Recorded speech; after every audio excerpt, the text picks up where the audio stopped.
บักหลาบ่ได้เรียนหนังสือบ่ บ่เฮานะเฮาบ่ได้เรียนเลยตั้งแต่น้อยจนใหญ่บ่ได้เรียน บ่ได้เรียนแต่น้อยเลย บ่ได้ ว่า เข้า คันสิเข้าก็คือสิยากเลยเนาะ เฮาบ่เข้าอายใหญ่นะ ไงเราไปอยากเข้าเนาะ แต่ไอ้ใจน้องสองคนนั่นแหละเขา ให้แต่น้องเพราะว่าน้องยังน้อยเนาะ อืม แล้วแต่เพิ่นสิมาเอิ้นบ่เพิ่นมาเอิ้นบ่ว่าไป บ่ เด้อ ชอบไปถามเอง เอาไปถามเองเฮ้ยหายากเดี๋ยวคนแบบว่า เด็กน้อยนี่แบบหาคล้ายๆว่าหาทำเอางานนะรับจ้างบ่เพราะว่าขี่รถมานี่หลายหม่องคนดำหน้าหลายดีไปพี่น้องแตกยัวๆอยู่แสดงว่าเขาเจ้ากระจ้างไปพี่น้องเท่านี้ถ้าเพิ่นให้ก็น้อยๆอีหลีไปพี่น้องซ้ำปุกเคลื่อนอีหลีเลยนี่ซ้ำนี่เราได้พี่น้อง10 คูณ 10บ่จักนี่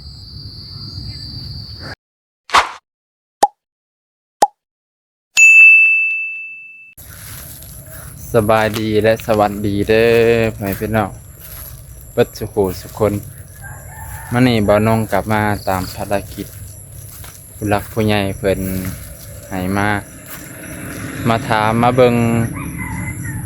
เด็กน้อย5 คนนั่นแหละที่ว่าพอหย่าร้างกันกับแม่เนาะ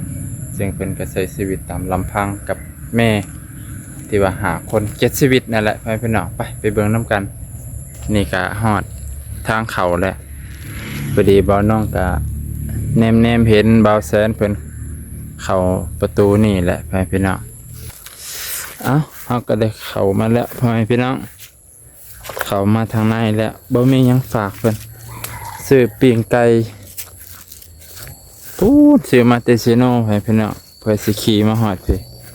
เพื่อสิขับรถมาฮอดพี่ไกลเติบเฮ้ยมีคนอยู่พี่น้องมีคนอยู่คิดว่าบ่มีป้อต้นนั่นนี่หญ้าเนี่ยมันคิวให้เป็นอ่ะคิวแห้งคันสิขามันได้ก็คือเอายาคันสิทางแบบนี้หันทางได้เอาเครื่องตัดหญ้าเนี่ยตัดได้อยู่แต่ว่ายามในมันปงขึ้นมาเต็มพื้นที่โอ้มีคนอยู่สบายดีโอ้ไอ้น้องกันบ่เอาแม่ไปใช้มาเนี่ย มีมือบ้าน โอ้ยังบ่ได้มาบ่ เพิ่นมาเพิ่นน่ะเมื่อวันนี้ เด้อ เพิ่นพาผัวเพิ่นมาปวก นี่ ผัวตึกของ อายุเป็นตาย่านแท้ขออนุญาตเด้อโอเคน้องไปใช้ น้องไปทุ่งเพิ่นไปหามาข้อ 2 คนบ่ เลย น้อง2 คนนะหรือ3 คน 3ทั้งหมู่เฮามันหมู่เฮาก็ไป บ่มีหยังฝากเถิดกินข้าวแล้ว นะ บ่กินข้าวไหมสัน อันนี้กิน ว่า โอ้ยอ่ะ ไปพี่น้องน้องซื้อหยัง ชื่อแอนงาน โอ้น้องเอ็นมาทางนี้คือผิดแจ้งกว่าน้องไปหามาคอให้พี่น้อง2 คนไอ้น้องกันจะคนถึงจะ ห้าคน มีห้าคน โอ้โหอันนี้อายบ่ อายจุดนี่ ซื้อหยังก็ ซื้องาน งาน เลย เจ้าเด้ แอน แอนพุทที่1พุทที่2 เนาะ พุทที่3ไปหามาเคาะ เลย พุทที่4ก็ไปหามาเคาะ ผู้ที่หาแล้ว เมื่ เมื่ อ อ วั ไม่ นนี้ ผู้น้อยๆสุดมื้อนะแม่ เลย เดี๋ยวสิถามเพิ่นพี่น่ะมาไกลปานนี้ต้องถามคักๆก่อนยับไปล่ะโอ้อันนี้เนาะเอาเนี่ยมาปู ไม่ อิหยังนั้นมันเป็นสาดยางเนาะ เลย โอ้ไผ่นี่ไผ่ผู้ใดล่ะ ไปคือป้านอนดินเพิ่นทำงานเขาเพิ่นอันนี้ค่ะ โอ้เป็นโรงงานเก่า เลย โรงงานอิหยัง ทำงานเลยไหม โค้งเลยไม่กินนอนอยู่นี่เลยเนาะ บัดมื้อเฮ็ดกินมื้อเฮ็ดอยู่พุ่นนอนนี่ อยู่พุ่นคือบอนแม่อยู่ เลยอยู่พุ่นก็หัวแล้วอยู่พุ่นฝนตกมาเปียกเบิด ฝนตกมาเปียกเบิด เลย อ๋อ คืนนี้ฝนตกบ่ ตกก็ ตกค่อย ตกตอนแรงน่ะเปียกเบิดเลย ๆ บ่ โอ้ตกค่อยๆกับหัวตกแห้งๆก็แห้งหัวแห้ง ตกตอนแรงตอนกลางคืนน่ะบ่ได้หัวตก เอ ตอน อ นั้นหัว ตกกลางคืนดึกๆอะหัวเลย โดย ไปพี่น้องน้องงานน้องเงินบ่ เห็น แอน โดย แม่ชื่อหยังก็ ซื้อเงิน ชื่อเงินผู้ใดรู้เอาในว่าแม่ชื่อตามลูกชายกกปกติก็เอิ้นแม่งานบ่แม่นบ่ โดยซื้อแท้เพิ่นน่ะซื้อเงิน สิแท้ชื่อเงิน โดย ลูกก็เลยชื่องานกับน้องแอน มาผู้เดียว แม่มาคนเดียวว้าวโอ้กินนอนอยู่นี้ โดย นอนก็จะค้นหลายอยู่นี่ 3 สามผู้ที่สองกับผู้ที่ผู้ที่สี่กับผู้ที่หานอนน้ำแม่แบบนี้ปะมึงเสือกับหมูมานอนน้ำบ่ทางหนาในหมูบ่ทางหนาเพื่อนทางหนาในแม่นหมูบ่ เงินป้า เงินป้า เฮือนดินนี่ได้เฮือนป่าบ่ โดยอันนี้ก็ดินเพิ่นเบิดนี่ เฉพาะเพนน่ะไปเบิ่งก่อนมอนน้องปูนอ้วนใหญ่ๆเราไปเบิ่งก่อนแต่เราบ่อยู่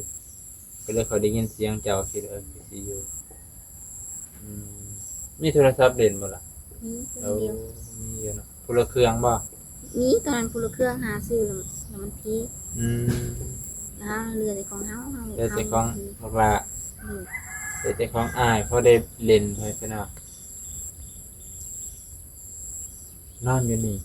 กินอยู่นี่พอเป็นยังครับถามเรื่องพอก่อนไปพี่น้อง พอเพิ่นเมื่อบ้านป้ากันกับแม่เดี๋ยวเพิ่นเสีย เสีย โดย เสียชีวิตแล้วอันแสดงว่าแม่ที่ไปหานี่คือ พอไหม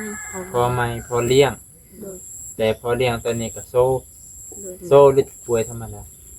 บ่ บ่ ของ ตึกของเขาโดย คือเครื่องไปพี่น้องเป็นมนต์ดำไสยศาสตร์พวกที่แบบว่าเขาบ่มักกันแล้วเขาใส่กันแบบนี้เด้เนาะ เราไปเห็ดอหยังคิดว่าคือจิหมูไปใส่แบบนั้นบูคือกันเนาะ คนแถวบ้านนั่นนะมา คนบ้านได้พอเดียน มันเอง โอ้มันเอซ้ำกันพี่น้องของแท้เนี่ย ถ้าพูดว่ามันเด โดย อืมก่อนกะ เอาไปทั้งบ้านนะพูดง่ายแล้วก็ไปทั้งบ้านพี่ อืมโอ้บ้านเอแล้วแต่ว่ายังอยู่น้ำกันบอกกับพ่อไหม ไผ แม่เจ้า อยู่น้ำกัน มันอยู่กันเพิ่นห่างกันมาอันทำเอาเมียเพิ่นว่านี่ เออแต่ว่าเพื่อนพ่อใหม่นี่ก็พ่อมีบอก มีเพิ่นกำลังเฮ็ด กำลังเฮ็ดหลัง เพิ่นลูกเพิ่นก็สองคนลูกเพิ่นก็ ลูกติด โดย อืม ก็ไม่สมมุติก็ไม่พอได้เลี้ยงคือเก็ แม่เจ้าก็เลี้ยงคือเก่า โดย เปิดพี่น้องจังสั้นเนาะชีวิต แสดงว่าพอเลี้ยงกะปะเมียมาคือกันเนาะ โดย แล้ววันนี้ก็มาเอากับแม่น้อง เมียเพิ่นน่ะพอหาพอมาบ้านตอนลูกโควิดมาบ้านเลยเมียเลยป้าไปเอาผัวใหม่เลย เมียของอายเพื่อนนั่น โดย เพราะว่าพ่อของพ่อใหม่ของน้องนี่ช่วงโควิดเนาะโควิดแห้งๆนะคือสิมาบ้านไปอยู่ไทยบ่ โดย อืมทางผุดละปะเลย ป้าเป็นบ่บอกเลย ปะแบบบ เลิ อก แล้วมันนี่เรามาคบกับแม่เฮา เออ เอากันเลย เอากันเลย อุ้ย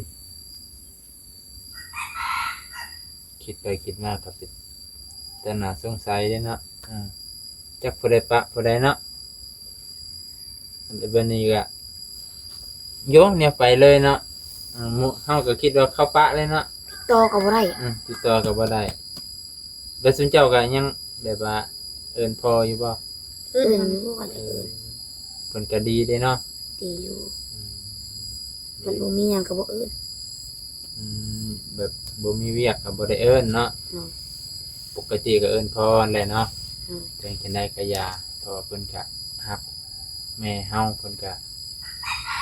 ฮักลูกคือเก่าหั่นแหละเพิ่นสิว่าจังได๋แหละฮักแม่เพิ่นก็ฮักลูกแน่นอนแม่พี่น้องเพิ่นบ่ได้แยกดอกเพิ่ พิ่นก็ฮักสม่ำเสมอเต้าลูกเพิ่นกับลูกกับซุมเจ้า เพิ่นก็ฮักลูกเพิ่นอยู่หลายกว่า บ่ ว่า โยก น้องๆน่ะตอนเอาน้องเคยเอาเงินให้เพิ่น โอ้ ตอนเพิ่นคบกันกับแม่เพิ่นว่าเพิ่นจะเอาซื้อข้าวแม่กับเพิ่นเอาซื้อข้าวนี่ทางก็เอาให้ อืมเอาเงินให้พ่อ เลย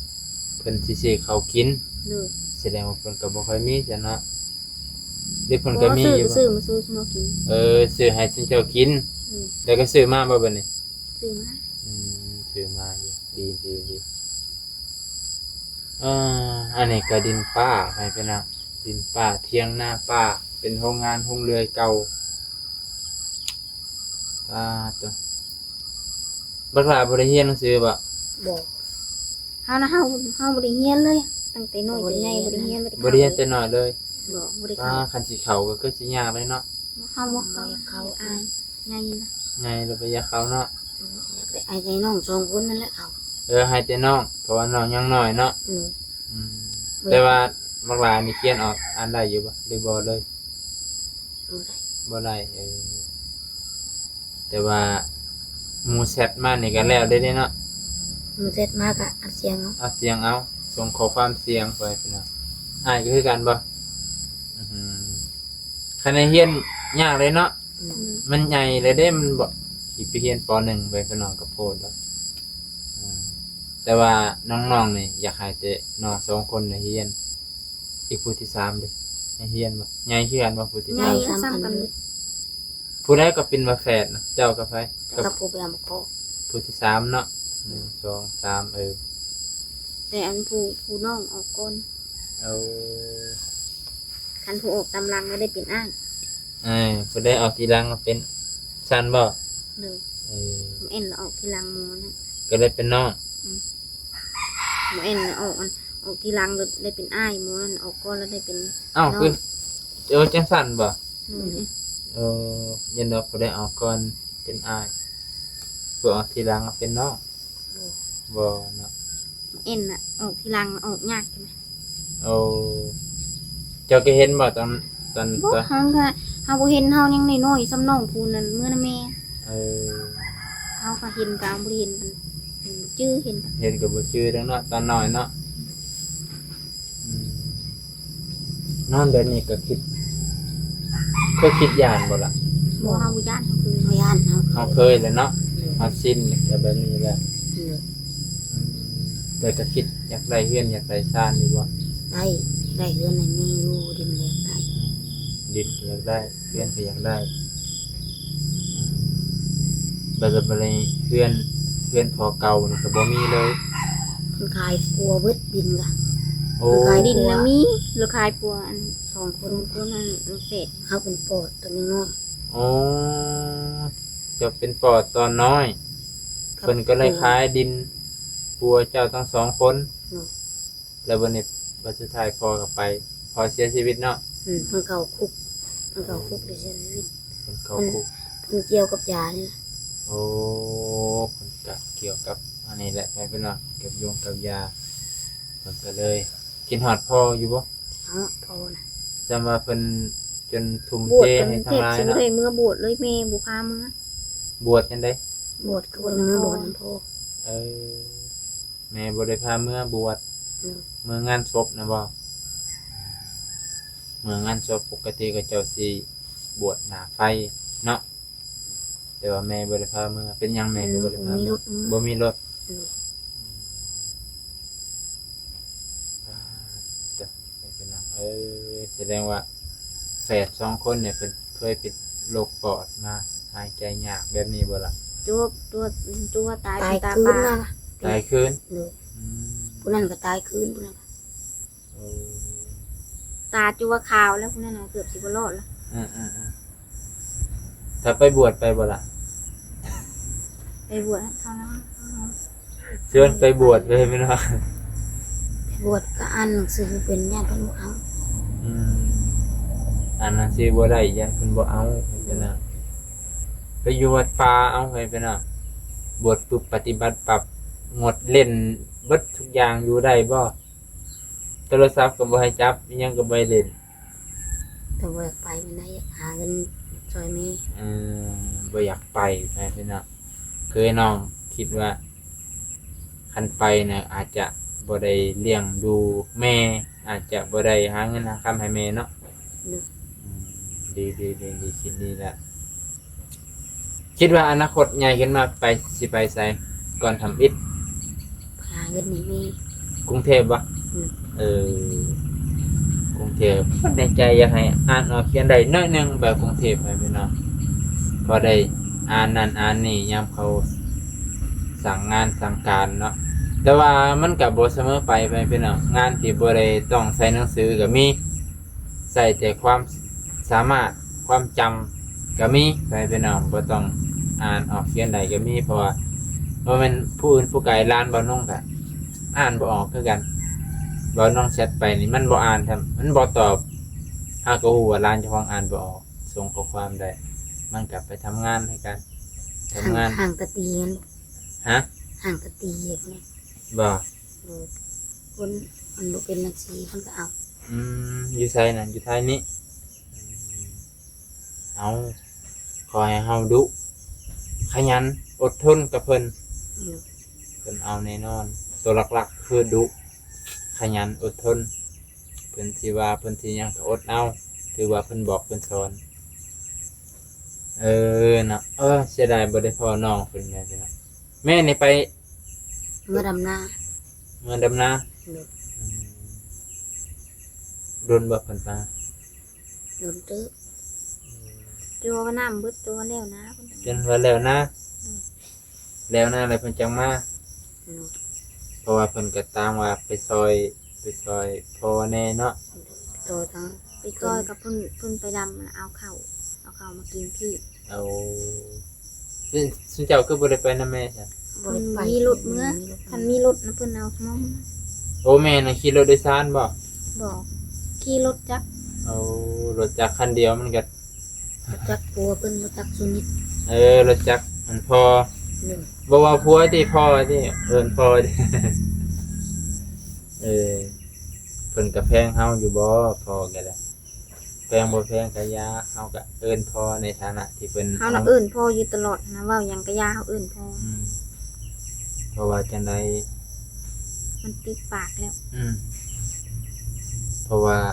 จังไดเพิ่นก็เอาแม่เฮาก็ต้องเอิ้นพ่อถึงสิมักหรือบ่มักก็ยาก หลีกเลี่ยงก็บ่ได้แม่เฮามา หลีกเลี่ยงบ่ได้แม่เฮามาแม่เฮาคือผู้ให้กำเนิดเฮาเด้จ้ะบ่แม่นเพิ่นมักเพื่อหยังใดเพิ่นก็มักเพื่ออยากให้ครอบครัวเฮาสมบูรณ์ถึงจะบ่แม่นของแท้แต่บางเทื่ออาจจะเป็นคนของปลอมคือพ่อใหม่ของปลอมเนาะแต่ว่าเพิ่นก็ยังฮักเฮาคือเก่าแหละเพิ่นอยากให้ครอบครัวเฮาสมบูรณ์ซอยเฮ็ดซอยหาซอยสร้างครอบครัวเฮานั่นแหละให้สมบูรณ์อาศัยแต่แม่ผู้เดียวไม่เพื่อฉันเจ้าสิใหญ่อย่าคิดเบิ่งแม่สิตายก่อน เพิ่นก็เลยให้พ่อซอยเพิ่นกันและเพิ่นจังเอาเพิ่นบ่ได้ว่าอิหยังดอกบอกแต่ส่วนหลายดอกมันสิมีปัญหามันก็บ่ค่อยมีดอกถ้าเราคิดคักๆแม่เฮาก็อยู่คนเดียวก็ลำบากแล้วเอาพ่อใหม่มาอยู่ก็ดีเพิ่นหาเฮ็ดซอยนั่นซอยนี่เพื่อนพ่อใหม่แล้วนี่สิบ่ไปอยู่เพื่อนพ่อบ่ล่ะ บ่ไปลูกเพิ่นหลาย โอ้ลูกทั้งสองคนบ่ ได้เอิ้นลูกเลยเอา ลูกมันจะคนจะพอไหม สองคน ผู้ชายเบิดกัน เนี่ย ลูก สำคัญ นึงซ้ำซุเฮานึงน้อยซ้ำมันน้องมันทิศอันฮิปนั่นทิศอ้อยฮะ สิเจ้าก็เอิ้นน้องอยู่บ่ มันมันนั่น น้องเอาเมื่อก็มีแต่อยากตีน้องครับ ใครว่าโอ้มันนี่มันต้องให้ทั้งพ่อเขาได้บอกว่าหักแพงกันเด้อจังได๋ก็ น้องเขาอยากกินมีเมื่อก็เล่นขึ้นเรือนลุ้นเลยน้องเขากินปัดแมวซื้อแม่ซื้อกันแกล้มเล่นมาเอา มันยากไปเป็นหนังเรื่องนี้คันว่าเขาหน่อยตั้งแต่น้อยน้ำกันนี่ได้อยู่เด็กน้อยแบบบ่ฮู้ความเลยมาอยู่น้ำกันเนี่ยโอเค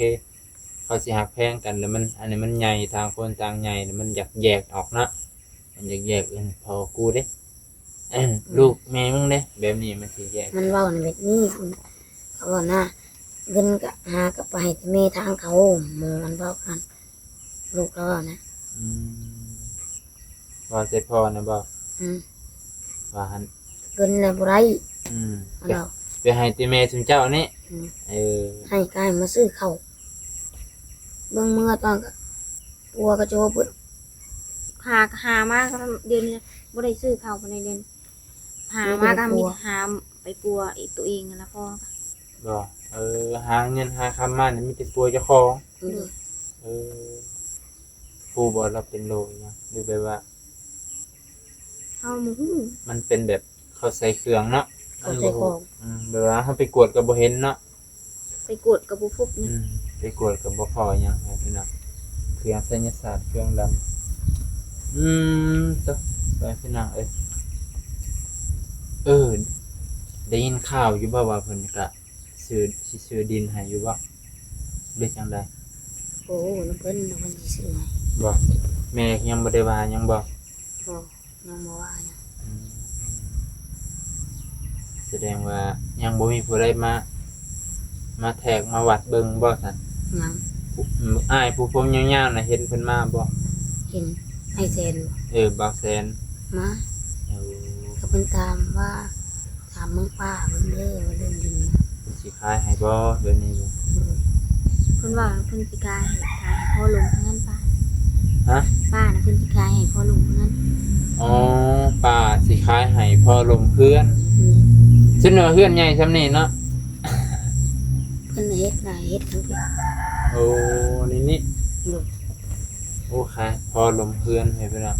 แซมพ่อบ่เฮ็ดสวนเฮ็ดอันนี้อยู่บ่เห็นว่าเลยเนาะ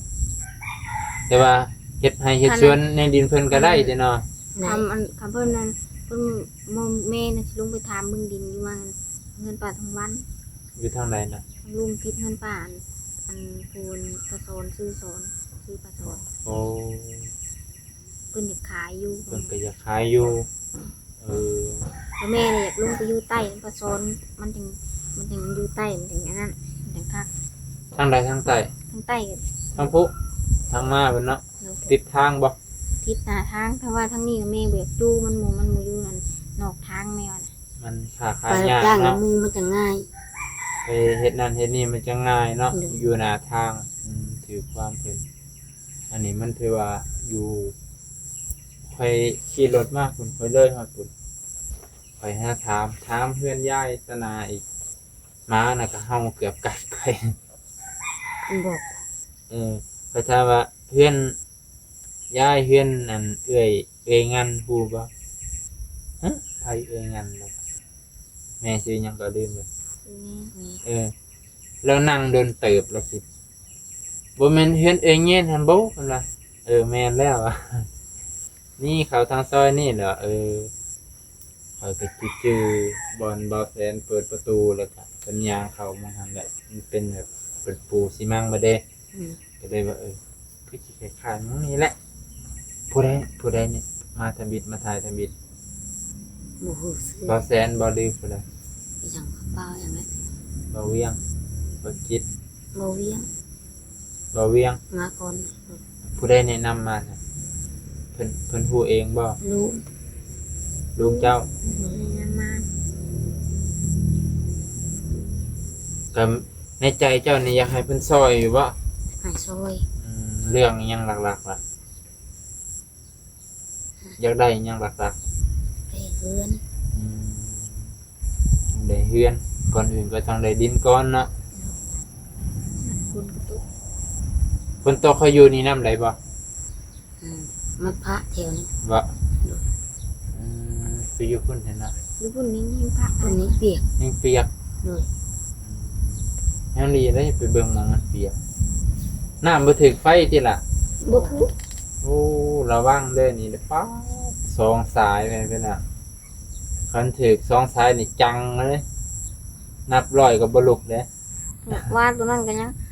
มันเย็นไฟสดไฟสดขี้เกียจตายแล้วมันเอ็นแล้วมันเอาไปมือไปจับหางขี้เกียจแล้วสดขึ้น มันสด มันเป็นทางขี้เกียจอยู่ อืม ไปรอมาเฮาไปจับมันตื้อปะอ้อย เพราะว่าจังได๋มันยังมันมีไฟเนาะไฟมันเสียงมันอยู่แล้ว โดย คือกับไฟกับน้ำเนี่ยมันบ่ปะกันอยู่แล้วเด้มันไกลดีรอสองสายบักใหญ่เนี่ยเพิ่นพี่น้องโอ้ตัวระวังเลยล่ะเลย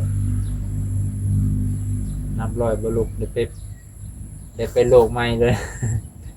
อันตรายได้อกับฟืนกับไฟเอ้าไปพี่น้องเพื่อสิตามหาน้องเพิ่นก็โอ้คิดว่าไปดำหน้าย่านน้องไปดำหน้าหนึ่งสองก็คิดว่าน่าจะไปหาอยู่หากิน อันอื่นแล้วยันได้ไปอยู่ ตื่นยันไปดำได้ยันได้ไปดำนา ดำหน้ามื้อละเท่าไหร่เพิ่นให้ แค่หน้า 150,000ไปพี่น้องผู้มามื้อนี้ถือว่าโชคดีได้พอเนาะ150,000เนาะเออไปดำแถวใดล่ะแถวนี้บ่ ดำแถวพุ่นแล้วก็แถวนี้ตรงนี้ แล้วแต่เพิ่นสิมาเอิ้นบ่เพิ่นมาเอิ้นบ่ว่าไป บ่ เด้อ ชั่วไปถามเอง เอาไปถามเองเฮ้ยหายากเดี๋ยวคนแบบว่า เด็กน้อยนี่แบบหาคล้ายๆว่าหาทำเอางานนะรับจ้างบ่เพราะว่าขี่รถมานี่หลายหม่องคนดำหน้าหลายดีไปพี่น้องแตกยัวๆอยู่แสดงว่าเขาเจ้ากระจ้างไปพี่น้องเท่านี้จ้างช่วงนี้ทางนี่ฝนมันดีเขาเจ้าก็เลยเข้าดำหน้าแล้วเขากระจ้างวานกันแน่150,000ดอกกุมื้อนี่พี่น้องปีหน้าไปฮื้อบ่ได้160,000เนาะ ผู้ใหญ่ใน2 เซนผู้ใหญ่ โอ้ผู้ใหญ่200,000 โดย โอ้ ตรงเซนบึดอันผู้ใหญ่นะอยู่นี่นะคันบางคนแน่งเพิ่นนั้นเพิ่นบ่อยากให้เพิ่นหยังกันผู้ใหญ่2แสนบางทีเพิ่นให้เซน อืมเขากินน้ำเขา เพราะเอาไปเองแม่กินกินของเขา อันกินน้ำเพิ่น เอาเนี่ยกินเที่ยงก็กินน้ำเพลินเกาเสากินเอง เราเช้าก็กินน้ำเพิ่น โอ้กินน้ำเพลินเลยแสดงว่าเพิ่นลงแต่เสาเนาะ โดย โอ้คันมานี่บ่เห็นนี่ที่ว่าโชคหลายเลยนะฮะน้องก็ไปบ่คันถึงจะไป บ่อยู่เฮือนมันอยู่เฮือนผู้เดียวได้ เอา ผู้น้อยอยู่กับเดียวผู้น้อยอีกผู้หนึง ที่บ่ได้ไปนำ แฝ แม่ ด นะ คู่แฝดกันประมาณนี้เลยไปนำกันวิทย์ไปนำกันวิทย์ตาม 3คนนี่ไปนำกันเลย1 2กับผู้นั้นเอาแต่ว่าผู้ติดแม่น่ะ ไปนำแม่ ไปนำแม่ แม่บุปะอันผู้น้อย แม่บอกปะ1 2 3มีอีก4คนหนึงหาน้ำแม่น่ะผู้ที่4นี่อยู่บ้านผู้เดียวก็ได้ อืม แม่นบ่ โดย ผู้ที่4อยู่แม่นผู้ที่4 1 2 3 3แฝดผู้นี้4ก็ไปเก็บมาข้อเนาะ โดย หาไปนำแม่อยากเฮ็ดหน้าเบิดสุคนนั่นแหละพี่น้องแต่เฮากับเพื่อแม่สิมานี่2-3 มื้อเพิ่นได้เนาะ กาย กายเพิ่นบ่ เปื้อน้ำเบิดเพิ่นว่าเอามาดำนะ เพื่อคล้ายๆว่าช่วงนี้มันเป็นช่วงดำนากับฟ้าวดำเบิดเลยเนาะ โดย ฟ้าว เพ ดำ ราะว่าเพิ่นนั้นเพิ่นย่านโตไปแล้วย่านปุ่นหมูตุกแล้วย่านเพิ่นนั้น อืม ย่านบ่มีน้ำ บ้านหน้าผู้ทางพุ่นแหละบ่เป็นตาเข้าไปอยู่ได้บ้านกันนะบ่ได้อยากไปเบิ่งเลย บ้านหน้าโพอยากบ้านหน้าโพเขาไปทางพุ่นนี่เนาะอืมแต่ก่อนน่ะเคยรู้จักอยู่คนเดียวนี่บ้านนั้นปลาไหลบ้านหน้าโพนนอุดมเอาไปพี่น้องเอ้ยมื้อนี้กินข้าวไหมสหครับยังต้องกินสิบ่ บ่นาวเขากินแล้วกินต้มมีมันก็กินแล้วมันกินน้ำต้มมี อืม เฮายังบ่ทันได้อยาก ถ้ากินได้ตอนเที่ยงเนาะ โดย อืมดีเห็นเพิ่นถ่ายมาโอ้ มาแล้ว เขาฮิตมาแล้ว ตาดีจน อันนี้มาแล้วนี่น้อง2คนนี่ ดีก็ดีเลยมาเดี๋ยวสิเซอร์ไพรส์แห้งบันดาลใจผู้ละ10ผู้ละ20มื้อนี้บ่ได้ โอ้ยมาเด้อเพิ่นมาสัมภาษณ์ อืมมาพี่เด้อฮัม มาพี่ มันเตรียมให้มันทาน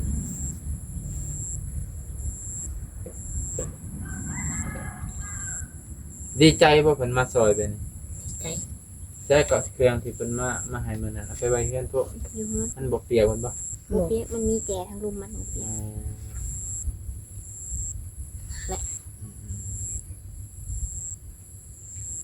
ม น้องก็บ่กล้าเอาใส่แล้วมันงามมันใหม่เลยเนาะอันนี้ก็ว่าใส่พอนอนได้ก็พอเนาะ เลย อืม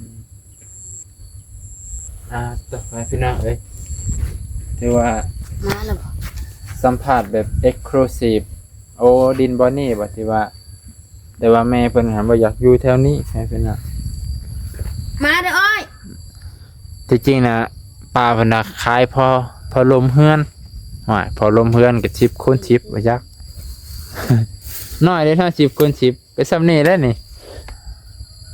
ซ้ำนี้แหละไปพี่น้องแต่ว่าแม่เพิ่นนั่นว่าสิไปถามทางพูนทางมาพุ่นน่ะไปพี่น้องมันสิติดหน้าทางเพิ่นน่ะอยากลองถามไปทาง แล้วก็ติดแล้วเพิ่นนี่อุ้มไปอยู่ติดแล้วก็ติดเงินป้านั่นเลยเงินป้าสอนเลย เห็นปลาโซนปลานี่ของแม่เนาะ เลย มันอยู่ไกลพี่น้องแน่เนาะ เลย อันนี้เลยจ้ะ เฮ็ดอยู่ใส่ก็ได้ก็ยังบ่ได้ให้เงิน ฮะ เฮ็ดอยู่ใส่ก็ได้แล้วก็ได้ โอ้เฮ็ดจังไสก็ได้ แต่ว่าแม่เป็นว่าสมุดไปซื้อนะ สมมุติซื้อๆก็ถ้าแม่ถามมองนั้น ถ้ามันถือกว่ากับมองนั้นแล้วมีโอกาสก มัน ว่า แพงหนูมัน หน้าทางเนาะ เพิ่นขายเพลง เพิ่นจะขายแพงดินหน่อยเดียวอะ เออ คำน้ำตกใส่ดินน้ำตกแซน น้ำใส่ค่าตกสิดินเพิ่นก็ยังเก็บเงินน้ำป้าเขาเลยเพราะว่าป้าเอาติดติดดินเพิ่น ปานนั้นเลยเนาะ แม่น มันก็บ่ถือกันแล้วเป็นนั้นเนาะ เลย อืม